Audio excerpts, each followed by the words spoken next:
the king of vaccines turning on his own product all of a sudden? I mean, like, oh my god, can you believe the hypocrisy on this motherfucker? I know. He's not quite talking about that, and maybe he's just starting to realize that it looks like this grift is kind of starting to dry up, so we're just gonna have to take what we figured out, okay, and just wait a little while until we can reinstate everything again, because I think it's starting to hit the elites pretty hard and pretty obvious that it's just time to fucking pack this shit up now, isn't it? Because we got vaccines, according to Bill Gates, remember, our overlord and the technological marvel that is Mr. Gates, okay, saying that vaccines might not be durable. And I know I'm putting in that stupid little weasel word in order to keep everything on the up and up, because I don't need another fucking strike. That one just finally went off last week, so it's nice to turn onto the background or onto the studio side of YouTube and just see warning on top of there, where, you know what, that was brought to you by the last time I talked about fucking Bill Gates. But whatever, okay, so forgive me a little bit. Omicron might turn COVID-19 endemic. Yeah, no shit, okay?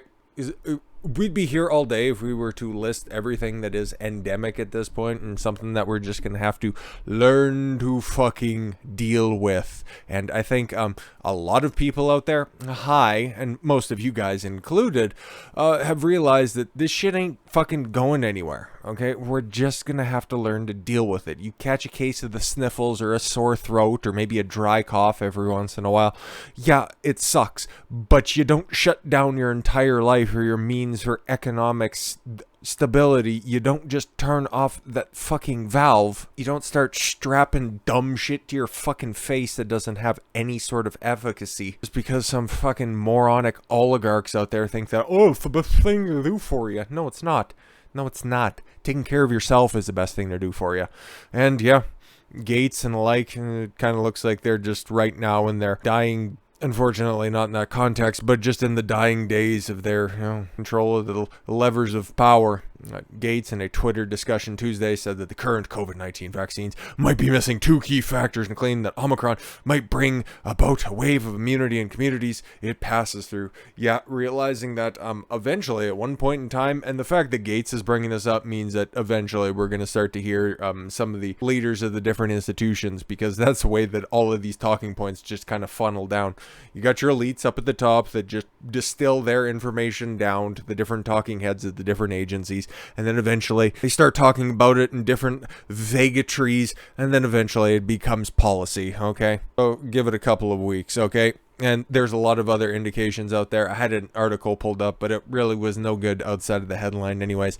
Albert Bourla, the CEO of Pfizer out there, you could probably find it for yourself if you'd like to, but he said that, yeah, things are probably going to start turning around by the spring, which is good, except for, those at the levers of power are going to continue to try to drag it out for as long as they can, because, god damn it, we have a very consequential election at the end of the year, so if you could just make that go just a little bit farther, that'd be great. But they realized that, 2022, finally, the shit is going to be fucking over. Microsoft co-founder and one of the world's richest men, Gates, has invested in vaccine research and other things.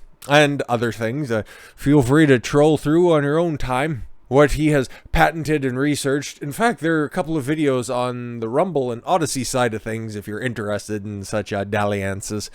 Through his foundation, and given prominent talks regarding the pandemic. And he's a doctor, right? Oh, wait, no, he didn't finish college, right? Oh, okay, cool. Recently he but he's an expert, right? He chatted regarding the current situation of the COOF, vaccines, and related issues with Devi Shradhar, don't know, a professor at the University of Edinburgh, where she holds a personal chair in global public health. When asked about the breakthrough that could result in the biggest differences in ending the pandemic, he talked about the efficacy of vaccines. What an anti-vaxxer we have here. The vaccines have prevent severe disease and death very well. Yeah, fair. No, all of the available data does tell us that. But they are missing two key things. Number one, they first still allow infections breakthrough, which is weird because I don't remember any breakthrough polio cases once you get vaccinated. But hey, At least not on this scale, but he's on target here. And duration appears to be limited. Yeah. We need vaccines that prevent reinfection and have many years of duration. You know what? That would probably work for a lot of people out there. Okay. And then also, you know what? You have that thing up at the top where it's like, we're going to force you to get it. And it's like, no, you can never convince me to do something by telling me that I have to do it. This whole force thing is retarded and I'm never going to be going along with it. But if this shit actually stopped reinfection and it also lasted for longer than a weekend, I would probably be a little bit more on its side. But everything as it stands right now, he's pointed out to vary, and that's as far as I can go, unfortunately. One day soon, okay, I'm gonna have to go on one of the alt tech sites and tell you guys how I really feel, but for right now, this is about as close as I can get right up to that line. Gates does identify 2 big barriers of entry for people out there, okay? Like, if you want to get the vaccine, that's totally up to you. Go fucking do you, okay? Just do your own research and figure out what's best for you. Don't take anybody's forceful, coercive methods in order to make your decision. Because if we want to get through this a little bit quicker, well, we need some people to stand up for their own fucking fleeting personal values. But yeah, the Gates might actually be onto something, but if I read anything more from him, I might just compromise my own health. And then you got Fauci, as if anybody needs to take this asshole seriously anymore. Like, how many more leaks and email breaches need to come out for everybody to just realize that he's a lying hunk of shit that nobody needs to take seriously? Okay, how many more senators need to dress him down? But he's out here trying to stomp and say, oh no, Omicron might not be the end of this. Okay, I love being on TV, and without the coof, nobody's gonna take me seriously or return my phone calls, and I like being on Meet the Press. Fuck off. And there is a high probability, again, he's one of these experts and he knows things. Well, frankly, he did all of the funding for the research, so you think that he probably should know it. But anyways, of another variant, it could emerge. It could, except I don't see anything that's out there. But what do I know? I'm just on top of this stuff every fucking day of the week. But he knows that there's a high probability. Like, you take a look at the numbers that are here, and it's really devastating. COVID deaths per 100, this is in the United States. Okay, you know what? Apparently right now, 98% of cases are Omicron, right? Well, coof deaths per 100,000 people, remember, okay? This is for every 100,000 people in places like, I don't know, Montana, a third of a person is dying off per 100,000 people. In New York, you got 0.86, so god damn it, almost if you could just extrapolate that out just a little bit more, then 1 person per 100,000 people are dropping dead with COVID. It's really troublesome and definitely worth shutting the world down over. Or what about, hospitalizations though in each state? Okay, it's still on that 100,000 people per. Okay, it's not counting how many people are there. And God, there's a lot of blue and purple and red is supposed to be on the bad side of things. And yeah, okay, so you got, what's the worst? Like, okay, Jersey, you got 70 people per 100,000. Oh, okay. Jersey and Rhode Island. Oh, okay. New York, 68. Kind of looks like everything's all centralized in the Northeast, but oh, okay. What about cases? Oh, that's a lot of red though. That's a lot of red. But when you analyze things, it's like, why is there a bunch of blue right there? Okay, well that doesn't make a lot. Why are cases so down in New York as compared to other places out there where they're also experiencing nobody going to the hospital and barely anybody fucking croaking? Oh, because they already went through it. And then as soon as it hits the top end of shit, like you take a look at New York, it's like, oh, on January 6th, oh my God, it was as high as it's ever been. And then it falls through the floor like the end of a Joe Biden speech. It just all starts off good and then it just fucking dovetails off into oblivion.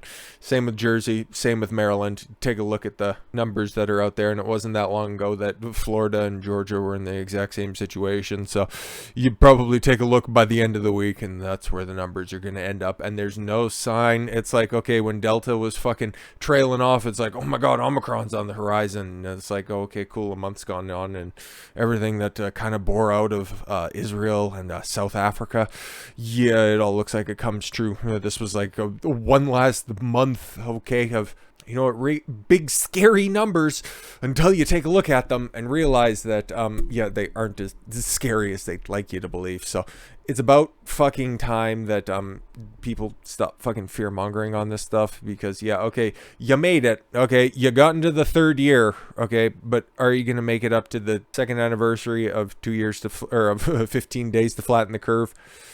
Really doesn't look like it. Goodbye, pandemic. Hello, endemic. Okay, yeah.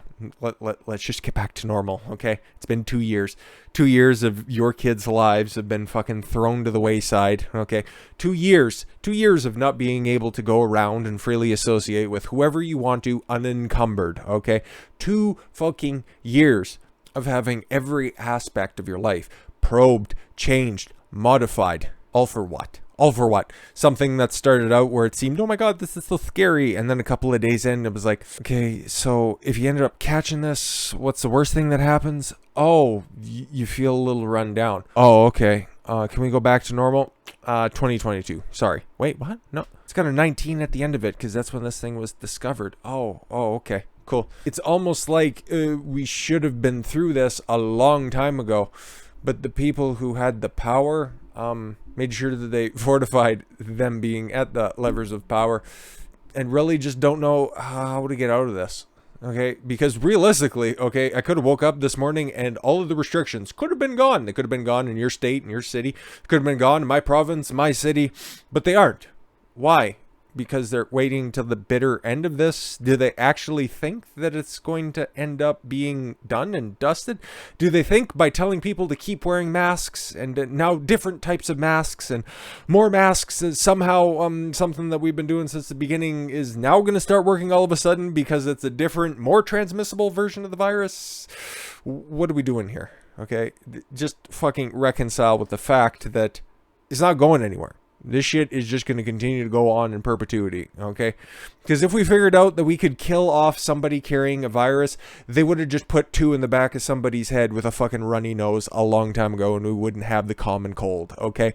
If somebody was over there thrown up in the corner and it wasn't outside of the fucking TGI Fridays, we would have, you know what, fucking thrown them off of the bridge and that would have been the fucking flu done with. But no, that's not how this shit works. It just happens, okay?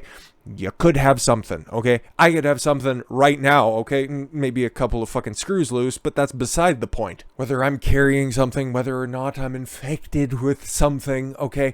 Depending on my exercise, depending on my diet, depending on my sleep schedule, is how I will manifest the symptoms or the disease or whatever the fuck runs through my body, okay? And maybe I'll transmit a whole bunch of it. Maybe I won't transmit any of it, okay? Maybe I don't have anything and maybe I'm not going to be transmitting anything. But this whole idea that anybody, okay, oh my god, you don't have the jab, that means it's just oozing from your pores at all times. It's like maybe not, maybe I'm healthy, maybe I don't have anything, maybe I'm not carrying shit, maybe I don't know, shower on a daily basis and I'm just not fucking living in squalor, maybe something like that. Don't know for sure, but if you want to go out there and you want to weigh 350 pounds and you're on a fucking ventilator every other day just for walking up and down the stairs, but you want to tell me that I need to wear a mask and I need to get 9 fucking jabs or whatever we're up to at this point, just in order for you to feel safe.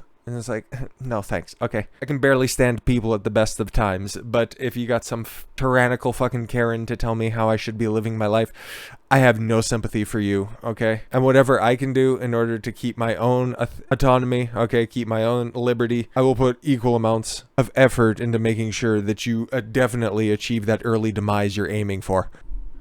Let's round this off, this video here, okay? We got many more things that are just so dour and damp and, well, really just sad in general. I want to end on a bit of a high note.